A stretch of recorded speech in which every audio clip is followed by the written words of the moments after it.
Hi hello നമസ്കാരം. എല്ലാവർക്കും KL39 പുതിയൊരു വീഡിയോയിലേക്ക് സ്വാഗതം. നമ്മളിപ്പോൾ ഉള്ളത് മഹാരാഷ്ട്രയിലെ തഡോബ നാഷണൽ പാർക്കിലാണ്. നമ്മുടെ സെക്കൻഡ് പാർട്ടാണ് തഡോബയിലെ. ഫസ്റ്റ് പാർട്ട് കാണാത്തുണ്ടെങ്കിൽ ലിങ്ക് ഡിസ്ക്രിപ്ഷൻ ബോക്സ് ഇട്ടേക്കാം. എല്ലാവരും കണ്ട് നമ്മളൊന്ന് മാക്സിമം സപ്പോർട്ട് ചെയ്യുക. അപ്പോൾ നമ്മുടെ മോർണിംഗ് സഫാരി സ്റ്റാർട്ട് ചെയ്തിട്ടുണ്ട്. മോർണിംഗ് സഫാരിയിലെ കാഴ്ചകളും വിശേഷങ്ങളൊക്കെ നമുക്ക് പോയിട്ട് വരാം. നമ്മുടെ കൂടെ ഉള്ളത് ജോമോൻ ചേട്ടൻ ചെറായി, ജോസ് കല്ലുകാരൻ തൃശ്ശൂർ. യൂട്യൂബ് ചേട്ടൻ ഇൻസ്റ്റാഗ്രാമിൽ പറഞ്ഞുതരേ. ജോസ് കല്ലുകാരൻ ഫോട്ടോഗ്രാഫി. ചേട്ടൻ ഇൻസ്റ്റാ ജോമോൻ ചെറായി. ഷെഹനാസ് നമ്മുടെ വീട്ടിലുള്ളതാണ്. ഷെഹനാസ് വൈൽഡ് ലൈഫ് യൂട്യൂബിലുണ്ട്, ഇൻസ്റ്റാഗ്രാമിലുണ്ട്. ഓക്കെ, അപ്പോൾ നമ്മൾ മൊത്തം 4 പേരാണ് നമ്മുടെ വണ്ടിയിലുള്ളത്. പിന്നെ ഡ്രൈവർ ചേട്ടനും നമ്മുടെ ഇവിടുത്തെ സ്റ്റാഫും ഉണ്ട്. അപ്പോൾ നേരെ നമുക്ക് യാത്ര സ്റ്റാർട്ട് ചെയ്യാം. നമ്മുടെ സെക്കൻഡ് വണ്ടിയിലുള്ള എല്ലാവരും. അങ്ങനെ നമ്മുടെ മോർണിംഗ് സഫാരി സ്റ്റാർട്ട് ചെയ്തിട്ടുണ്ട്. എന്തായാലും കാട് നല്ല രീതിയിൽ ഡ്രൈ ആണ്. സഫാരി വരുന്നവർ മെയിനായിട്ട് ശ്രദ്ധിക്കേണ്ട കാര്യം നമ്മളൊരു മാസ്കും ഒരു ക്യാപ്പും നിർബന്ധമായിട്ട് കൊണ്ടുവരാൻ ശ്രമിക്കുക. അതുപോലെ തന്നെ നല്ല രീതിയിൽ ഈ കാട് ഇവർ മെയിൻറ്റെയിൻ ചെയ്യുന്നുണ്ട്. സഫാരി സെൻറ്ററും കാടും ഒക്കെ നല്ല രീതിയിലാണ് തഡോബയിലെ ടൂറിസം മെയിൻറ്റെയിൻ ചെയ്തു പോകുന്നത്. ഇപ്പോൾ കാണുന്നത് കാടിൻ്റെ സൈഡിലുള്ള കരിയിലകളും അതുപോലെ തന്നെ പുല്ലൊക്കെ അവർ കത്തിച്ചു കളയുന്നതാണ്. മെയിനായിട്ട് കാട്ടുതീ തടയാനും രണ്ടാമത്തത് മൃഗങ്ങൾക്കും നമുക്കും വിസിബിളായിട്ട് കാഴ്ചകൾ കാണാനും കൂടിയാണ് ഇവരിങ്ങനെ ചെയ്യുന്നത്.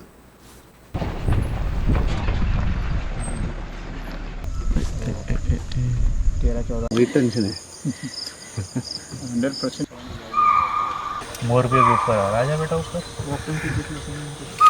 फोटो के लिए आ रहा है पूरे. नहीं, उधर का अलार्म लगता है ना, इसलिए पीछे आए वो क्रॉसिंग करेंगे अभी. थांबो थोडा वेळ. सर्वे बघू ना. അങ്ങനെ ഒരു ഓപ്പൺ പ്ലേസിൽ ഒരുപാട് മാനും മ്ലാവും മയിലും അങ്ങനെ ഒരുപാട് ബേഡ്സ് ഒക്കെ ഉണ്ടായിരുന്നു. എന്തോ ആനിമൽസിനെ കണ്ടിട്ട് അവർ ചെറുതായിട്ട് ഒരു അലാം കോൾ ഇട്ടായിരുന്നു. അപ്പോൾ തന്നെ എല്ലാവരും അവിടെ നിന്ന് നേരെ നമ്മുടെ റോഡ് സൈഡിലേക്ക് വരുവാണ്. എന്തായാലേ ഒരു വലിയൊരു ജീവിയുടെ ഒരു പ്രസൻസ് കണ്ടപ്പോൾ ബാക്കിയുള്ള ജീവികളെല്ലാം പേടിച്ചു പോകുന്നത്. എന്തായാലും ടൈഗർ തന്നെയാണ് ഇവിടുത്തെ രാജാവ്. അങ്ങനെ നമ്മൾ കുറച്ച് നേരം വെയിറ്റ് ചെയ്തു. ടൈഗറിൻ്റെ മൂവ്മെൻറ്റ്സ് ഒന്നും കണ്ടില്ല. കുറച്ച് മാറി നമുക്ക് വെയിറ്റ് ചെയ്യാമെന്നാണ് നമ്മുടെ ഡ്രൈവറേട്ടൻ പറഞ്ഞത്. അങ്ങനെ നമ്മൾ കുറച്ച് മാറിയപ്പോൾ കണ്ടൊരു അടുത്തൊരു കാഴ്ചയാണ് ഒരു ക്രൊക്കഡൈലിൻ്റെ കുട്ടി അവിടെ വെള്ളത്തിൽ കളിക്കുന്നത് കാണാൻ പറ്റും. എന്തായാലും നമുക്ക് കിട്ടിയത് വളരെ ചെറിയൊരു ക്രൊക്കഡൈലാണെങ്കിലും ഇതിൻ്റെ വലിയ സൈസുള്ളതൊക്കെ ഈ വെള്ളത്തിൽ തന്നെ ഉണ്ടാവും. നമ്മുടെ ഡ്രൈവറേട്ടൻ പറഞ്ഞത് പൊതുവേ ഇവിടുത്തെ ആനിമൽസിനെയോ അല്ലെങ്കിൽ മനുഷ്യനെയോ ഒന്നും ഇവിടുത്തെ ക്രൊക്കഡൈൽ ആക്രമിച്ചിട്ടില്ലെന്നാണ്. കാരണം ഒരുപാട് മത്സ്യം ഇതിലുള്ളതുകൊണ്ട് അവർ കൂടുതൽ മത്സ്യത്തെ കഴിച്ച് തന്നെയാണ് ജീവിക്കുന്നത്. അതുകൊണ്ട് തന്നെ വെള്ളത്തിലിറങ്ങുന്ന ആനിമൽസിനെ അറ്റാക്ക് ചെയ്ത റിപ്പോർട്ടൊന്നും ഇല്ലെന്നാണ് അവർ പറഞ്ഞത്.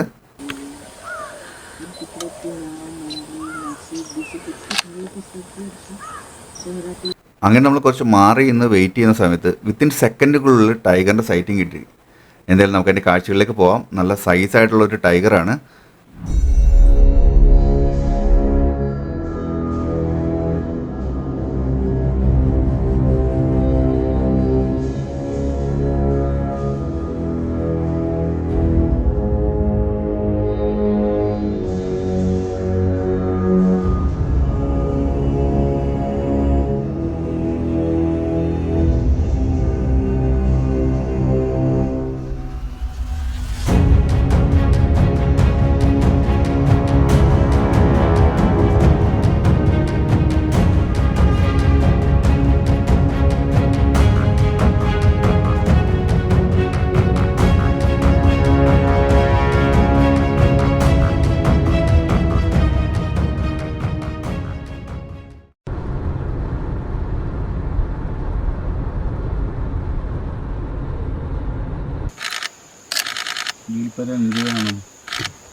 आगे पानी में अगर क्रॉसिंग में है तो दूसरा और आएगा.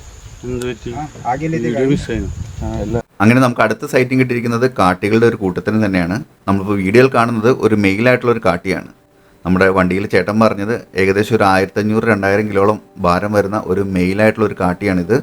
നമ്മൾ ബാഹുബലി സിനിമയിലെ കാണുന്ന പോലെ നല്ല ഹ്യൂജ് ആയിട്ടുള്ള ഒരു കാട്ടിയായിരുന്നു. അതിൻ്റെ ഒരു കൊമ്പ് ഒടിഞ്ഞേക്കുന്നത് കാണാൻ പറ്റും. ഒന്നല്ലെങ്കിൽ പരസ്പരമുള്ള ഫൈറ്റിങ്ങിലോ അല്ലെന്നുണ്ടെങ്കിൽ എന്തെങ്കിലും കടുവയുടെ മറ്റ് ആനിമൽസിൻ്റെ അറ്റാക്കിൽ ചിലപ്പോൾ പോയതായിരിക്കാം. എന്തായാലും ഹ്യൂജ് ആയിട്ടുള്ള ഒരു കാട്ടീനെയാണ് നമുക്ക് കാണാൻ സാധിച്ചത്. നമ്മുടെ പശു അങ്ങനെയുള്ള ആനിമൽസിൻ്റെയൊക്കെ ഒരു കാറ്റഗറിയിൽ വരുന്നതാണ് നമ്മുടെ കാട്ടിയും.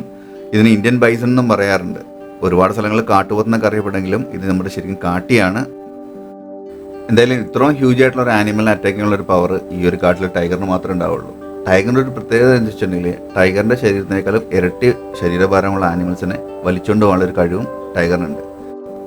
എന്തായാലും ഇത്രയും ഹ്യൂജ് ആയിട്ടുള്ള ഒരു ആനിമലിനെ അറ്റാക്ക് ചെയ്യാനുള്ള ഒരു പവർ നമ്മുടെ കടുവകൾക്ക് മാത്രമേ ഉണ്ടാവുള്ളൂ ഈ ഒരു കാട്ടിൽ.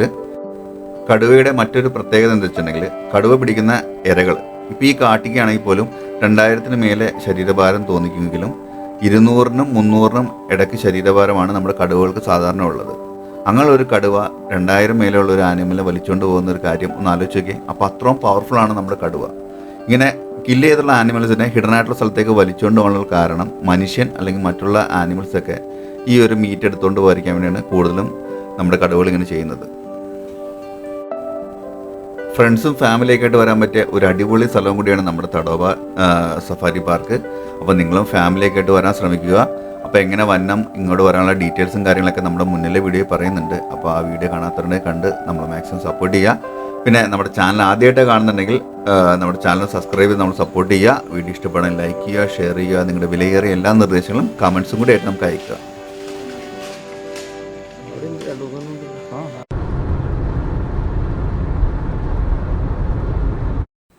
അങ്ങനെ നമുക്ക് അടുത്ത സൈറ്റിംഗ് കിട്ടിയിരിക്കുന്നത് ഒരു കൂട്ടം മ്ലാവുകളുടെ വിഷ്വലാണ്. മെയിലും ഫീമെയിലായിട്ടുള്ള മ്ലാവുകളുണ്ട്.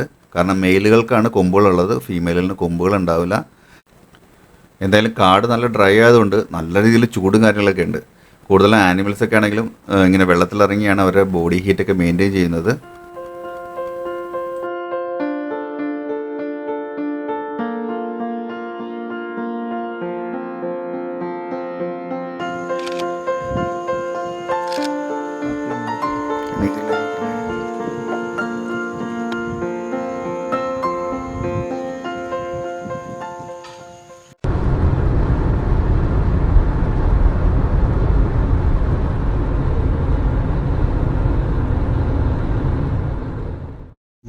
ഫ്രണ്ട്സ്, ഈ കാണുന്നത് കടുവ മാന്തിയ പാടാണ്. കാരണം എൻ്റെ ടെറിട്ടറി ഇത് നിൽക്കണ്ട, അതിൻ്റെ മുകളിൽ കാണുന്ന ഭാഗമാണ്.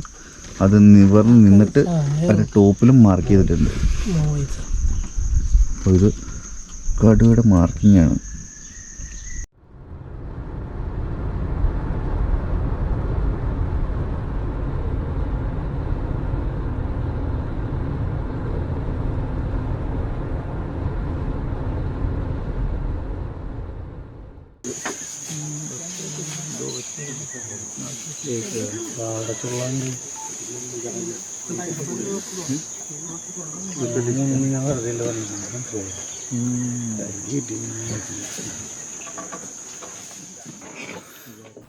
ഫ്രണ്ട്സ്, നമുക്ക് അടുത്തായിട്ട് സൈറ്റിംഗ് കിട്ടിയിരിക്കുന്നത് കരടിയുടെ ഒരു ഗ്രൂപ്പിനെയാണ്.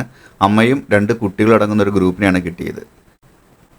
കരടിയുടെ ഒരു ആഹാര ശൈലി മനുഷ്യനുമായിട്ട് സാമ്യമുണ്ട്. കാരണം മനുഷ്യൻ നോണും വെജും കഴിക്കുന്ന ഒരു വിഭാഗത്തിൽപ്പെട്ടതാണ്. അതുപോലെ തന്നെയാണ് കരടിയും. പഴങ്ങളും ഇലകളും മറ്റ് കിഴങ്ങ് വർഗ്ഗങ്ങളൊക്കെ കഴിക്കുമെങ്കിലും മുട്ടകൾ അല്ലെന്നുണ്ടെങ്കിൽ മത്സ്യം, മീറ്റ് അങ്ങനെയുള്ള സാധനങ്ങൾ കരടിയും കഴിക്കാറുണ്ട്. അപ്പോൾ നമ്മുടെ മനുഷ്യരുമായിട്ട് ചെറിയൊരു സാമ്യമുള്ളൊരു ആഹാര ശൃംഖലയാണ് ഇവർക്കും. നമ്മൾ ഇതിനു മുമ്പേ ഒരുപാട് സഫാരിയും അതുപോലെ തന്നെ ട്രെക്കിങ്ങൊക്കെ പോയിട്ടുണ്ട്. അപ്പോൾ കൂടുതലും അവിടുത്തെ ഗൈഡുകളും മറ്റുള്ള ചേട്ടന്മാരൊക്കെ പറഞ്ഞേക്കുന്നത് കരടീനെയാണ് ഏറ്റവും കൂടുതൽ നമ്മൾ പേടിക്കേണ്ട ഒരു ആനിമൽ എന്ന് പറയുന്നത്. മറ്റൊന്നും കൊണ്ടല്ല, ഇതുപോലെ താഴേട്ട് നോക്കിയും ചെവിയൊക്കെ മടങ്ങി കിടക്കുന്നതുകൊണ്ട് വളരെ ലേസി ആയിട്ടാണ് ആളുടെ നടപ്പും കാര്യങ്ങളൊക്കെ ഇപ്പോഴും. അപ്പോൾ വളരെ ക്ലോസ് ആയിട്ടുള്ള സ്ഥലത്തൊക്കെ വെച്ചിട്ട് നമ്മൾ കിട്ടുന്നുണ്ടെങ്കിൽ കരടി നേരിട്ട് വന്ന് നമ്മൾ ആക്രമിക്കാനുള്ള ചാൻസ് കൂടുതലാണ്.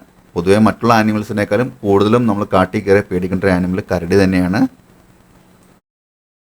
നമ്മളിപ്പോൾ ഈ കാണുന്ന ഇല്ലിക്കൂട്ടം തന്നെ പൂത്ത് ഉണങ്ങിയതാണ്. ഇല്ലികളുടെ ഒരു പ്രത്യേകത വെച്ചിട്ടുണ്ടെങ്കിൽ ഇല്ലികൾ പൂത്ത് തുടങ്ങിയിട്ടുണ്ടെങ്കിൽ അവയുടെ വംശം നിന്നു എന്നുള്ളതാണ്. അപ്പോൾ ഇതുപോലെ ഉണങ്ങി നിൽക്കുന്ന ഇല്ലികളുടെ കുറ്റികളൊക്കെ പറിച്ച് അതിലുള്ള ചെതലിനെ മറ്റു പ്രാണികളൊക്കെയാണ് ഇവർ സെർച്ച് ചെയ്തുകൊണ്ടിരിക്കുന്നത്.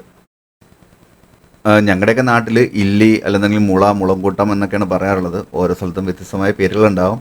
എന്തായാലും ഞങ്ങളുടെ നാട്ടിൽ ഇല്ലി എന്ന് പറയുന്നതുകൊണ്ടാണ് ഞാൻ ആ ഒരു പേര് പറഞ്ഞത്.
ക്രോസ്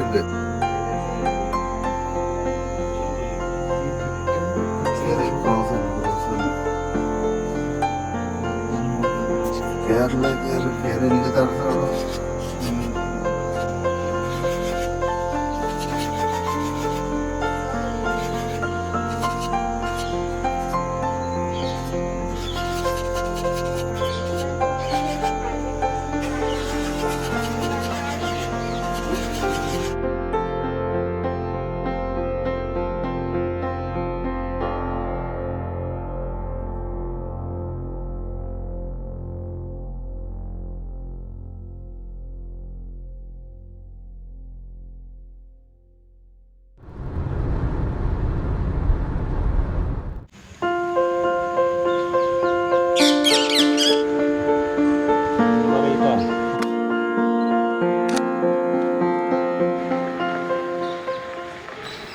അങ്ങനെ ചെറുതായിട്ട് വെയിലും കാര്യങ്ങളൊക്കെ കുറഞ്ഞതിന് ശേഷം ആനിമൽസൊക്കെ പയ്യനെ റോഡിലേക്കും വെള്ളത്തിൻ്റെ സൈഡിലേക്ക് വരാൻ തുടങ്ങി. ഞാൻ പോയേക്കുന്ന സഫാരികളിലൊക്കെ വെച്ചിട്ട് എനിക്ക് കിട്ടിയേക്കുന്ന ഒരു അനുഭവം എന്ന് വെച്ചിട്ടുണ്ടെങ്കിൽ മോർണിംഗ് സഫാരിയേക്കാളും കൂടുതൽ ഈവനിങ് സഫാരിയിലാണ് ആനിമൽസിൻ്റെ സൈറ്റിംഗ് കൂടുതൽ. ഏറ്റവും കൂടുതൽ വാട്ടർ സൈഡിലൊക്കെയാണ് ആ ഒരു സമയങ്ങളിൽ, ഈവനിങ് സമയങ്ങളിൽ നല്ല രീതിയിൽ സൈറ്റിംഗ് കിട്ടുന്നത്. അങ്ങനെ നമ്മുടെ സഫാരിയുടെ ലാസ്റ്റ് കിട്ടിയൊരു കാഴ്ചയാണിത്. വളരെ ലോങ്ങിലാണ് ഒരു ടൈഗറിൻ്റെ ഒരു മൂവ്മെൻറ്റ്സ് കിട്ടിയത്. അങ്ങനെ നമ്മുടെ സഫാരി ടൈം അവസാനിക്കാറായി. ഏകദേശം 6 മണിയായി. അതുകൊണ്ട് തന്നെ വിഷ്വലിന് ഇച്ചിരി ലൈറ്റിങ് കാര്യങ്ങളൊക്കെ കുറവുണ്ട്. വീഡിയോ ഞാൻ സ്റ്റെബിലൈസ് ചെയ്തില്ല, മറ്റൊന്നും കൊണ്ടല്ല, വീഡിയോയുടെ ഉള്ള ക്ലാരിറ്റി പോകണ്ടെന്ന് വെച്ചിട്ടാണ്. 400ൻ്റെ എൻഡിലാണ് നമുക്ക് ഈ ഒരു വിഷ്വൽ ഷൂട്ട് ചെയ്യാൻ കഴിഞ്ഞത്. അപ്പോൾ നമ്മുടെ മോർണിംഗ് ഈവനിങ് സഫാരി കഴിഞ്ഞു. ഇനി നമ്മുടെ അടുത്ത സഫാരിയിലേക്ക് നമുക്ക് പോകാം. അപ്പോൾ ഇത് നമ്മുടെ ഡേ 3ലെ വിഷ്വൽസാണ്. മോർണിംഗ് സഫാരിയാണ്. ഒരു നല്ല രീതിയിലുള്ളൊരു പുൽമേട്ടിൽ കൂടിയുള്ളൊരു യാത്രയാണ്. ഇത് പാടമാണെന്ന് തോന്നുന്നു. കാര്യം ഇതൊരു ടൈഗർ റിസർവ് ആയതുകൊണ്ട് ഇവിടെ കൃഷിയും കാര്യങ്ങളൊക്കെ ഒന്നുമില്ല. അതുകൊണ്ട് നമ്മുടെ നാട്ടിലെ ചതുപ്പ് പാടങ്ങളൊക്കെ തന്നെയാണ്. പിന്നെ ഡേ 3ലെ ഈ ഒരു സഫാരിയുടെ പ്രത്യേകത വെച്ചിട്ടുണ്ടെങ്കിൽ നമ്മൾ നേരത്തെയുള്ള വീഡിയോസൊക്കെ തന്നെ കോർ സോണിലാണ്. പക്ഷേ ഇത് ബഫർ സോണിലാണ് നമ്മൾ പോയിക്കൊണ്ടിരിക്കുന്നത്. അപ്പോൾ ചെറിയ രീതിയിൽ മനുഷ്യൻ്റെ സാന്നിധ്യങ്ങളും കൃഷിയും കാര്യങ്ങളും ഒരു പ്രദേശം കൂടിയാണിത്.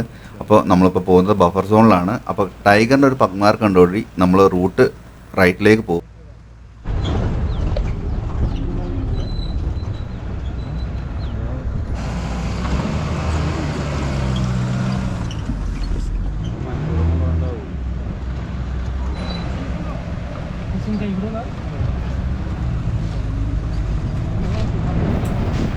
ഇപ്പം നമ്മൾ പോകുന്നതിൻ്റെ ഈ പുഴയുടെയൊക്കെ റൈറ്റ് സൈഡിൽ റിസോർട്ടും കാര്യങ്ങളൊക്കെ കാണാൻ പറ്റും. നമ്മൾ വിഷ്വലിൽ ഇത് കാണാൻ ഇച്ചിരി ബുദ്ധിമുട്ടാണ്. എന്തായാലും ഇത് ബഫർ സോൺ ആയതുകൊണ്ട് അത്യാവശ്യം താമസവും കാര്യങ്ങളൊക്കെ ഉള്ളൊരു ഏരിയയാണ്. റിസോർട്ടും കാര്യങ്ങളൊക്കെ ഉണ്ട്. അങ്ങനെ നമ്മൾ ടൈഗറിൻ്റെ പഗ്മാർക്ക് ട്രേസ് ചെയ്ത് ഇങ്ങനെ പോയിക്കൊണ്ടിരിക്കുക കേട്ടോ. വീണ്ടും നമ്മൾ അവിടെ നിന്ന് നേരെ ഓപ്പോസിറ്റ് സൈഡിലേക്ക് ടൈഗറിൻ്റെ പഗ്മാർക്ക് കണ്ടു. അപ്പോൾ നമ്മൾ ഡ്രൈവറായിട്ടും പറഞ്ഞു എന്തായാലും ഈ ഒരു പഗ്മാർക്ക് അധികം നേരമായിട്ടില്ല, ഇത് നമുക്ക് റിട്ടേൺ പോകാമെന്ന് പറഞ്ഞു.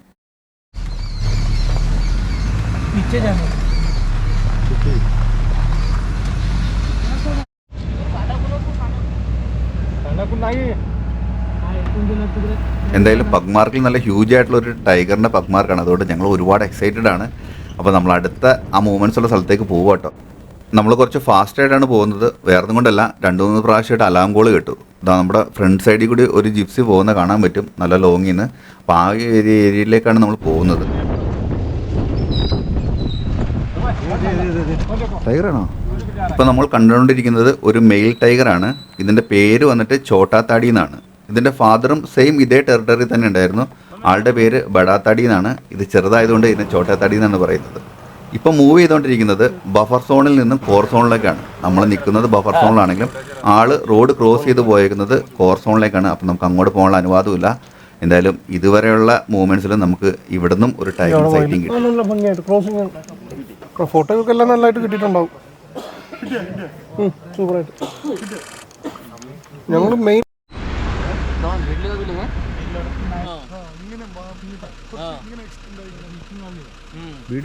അപ്പോൾ ഇത്രയുമാണ് നമ്മുടെ തടോബയിലെ കാഴ്ചകളും വിശേഷങ്ങളും എല്ലാം. അപ്പോൾ മറക്കരുത്, നമ്മുടെ ചാനൽ ആദ്യമായിട്ട് കാണുന്നുണ്ടെങ്കിൽ നമ്മുടെ ചാനലും സബ്സ്ക്രൈബ് ചെയ്ത് നമ്മൾ സപ്പോർട്ട് ചെയ്യുക. വീഡിയോ ഇഷ്ടപ്പെടുന്നെങ്കിൽ ലൈക്ക് ചെയ്യുക, ഷെയർ ചെയ്യുക. നിങ്ങളുടെ വിലയേറിയ എല്ലാ നിർദ്ദേശങ്ങളും കമൻസായിട്ട് അയക്കുക. അപ്പോൾ പുതിയൊരു വീഡിയോയിൽ പുതിയൊരു കാഴ്ചകളുമായി കാണുന്നവരെ എല്ലാവർക്കും ബൈ.